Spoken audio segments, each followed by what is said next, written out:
The filter versus the sorter. Why education feels so different across the world by Citydriver Downtempo. When people talk about education in the East and the West, the contrast often sounds simple. In East Asia, education is seen as intense, exam-driven, and unforgiving. In the West, it's described as flexible, creative, and focused on individuality. But this difference is not just about culture or teaching style. At a deeper level, education systems are shaped by something much more basic: how a society deals with scarcity, and who gets to decide who moves up. The Eastern filter, when fairness means one standard for everyone. In many East Asian societies, education works like a filter.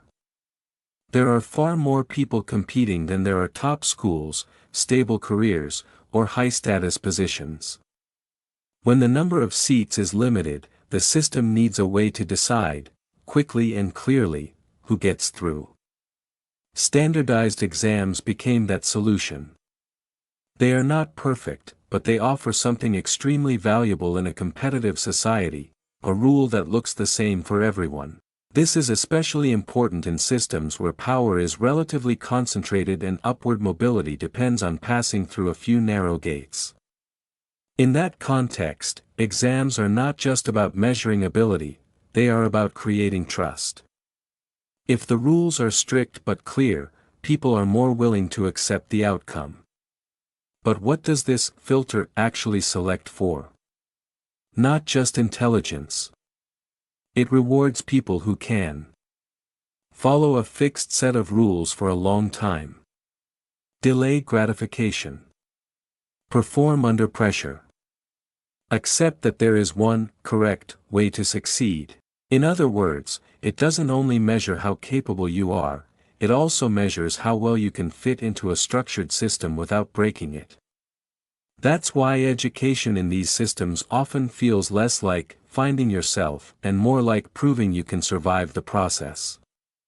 The Western sorter, when opportunity is spread across many paths.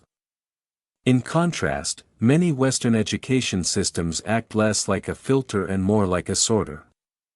Instead of pushing everyone through a single narrow gate, they try to place people into different paths. This model developed in societies where, at least historically, there was more room to expand, more land, more industries, more ways to build a life. When opportunities are more spread out, the biggest risk is not letting someone unqualified in. It's missing someone who could have done something exceptional. So instead of relying on one exam, these systems look at many signals. Academic performance, extracurricular activities, personal background, creativity, leadership, or initiative. But this is not just about valuing diversity. At its core, it works like a risk-taking strategy. The system spreads its bets across different kinds of people, knowing that many will turn out average. A few will do something extraordinary. It is less about finding the single best student, and more about not overlooking unusual potential. Two systems, two kinds of cost. Both approaches solve a problem, but each comes with its own hidden cost. The filter is efficient. It's cheap to run, easy to scale, and produces a workforce that is disciplined and reliable. This is especially useful for societies trying to grow quickly. But it comes at a price. It can suppress creativity. It punishes those who don't fit the standard. And it may overlook people who think differently. The sorter, on the other hand, allows for more flexibility. It can recognize different kinds of talent and create space for non-traditional paths. But it is far from fair. Because when there is no single clear standard, success often depends on access to resources, guidance from family or mentors, knowing how to play the game.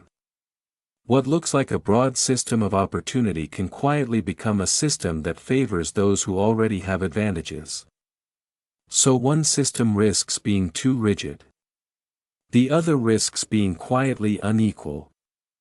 When scarcity doesn't disappear, it just changes shape. As many East Asian societies have become wealthier, something unexpected has happened. Material life has improved. But the competition has not eased. Instead, scarcity has shifted. It is no longer just about survival, it is about status. There are still only so many elite university spots, prestigious jobs, socially recognized successful paths. So even in a richer society, the pressure remains intense. The filter does not disappear, it becomes even tighter. This is what people often describe as involution. Everyone is working harder, but no one feels like they are moving forward. A shared problem, signals that are losing meaning. Today, both systems are facing a new challenge: technology. As AI tools become more powerful, they are starting to weaken the signals that education systems rely on. In a filter system, standardized answers can be generated. Memorization matters less. Test performance becomes easier to simulate. In a sorter system, essays can be written with assistance. Portfolios can be polished artificially. Personality itself can be curated. In both cases, the system is still trying to select people based on signals, but those signals are becoming easier to fake. This raises an uncomfortable question: what exactly are we measuring anymore? Beyond selection, who gets to decide the rules? At the end of the day, both the filter and the sorter are ways of answering the same question: who deserves to move forward? But there is another question that is often left unspoken: who decides how that question is answered? Education is not just a system for discovering talent. It is also a system for organizing society, and for maintaining, or challenging, existing power.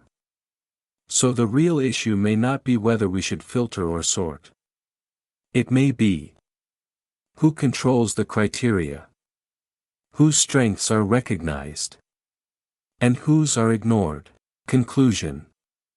The intense competition of Eastern education and the flexibility of Western systems are not accidents.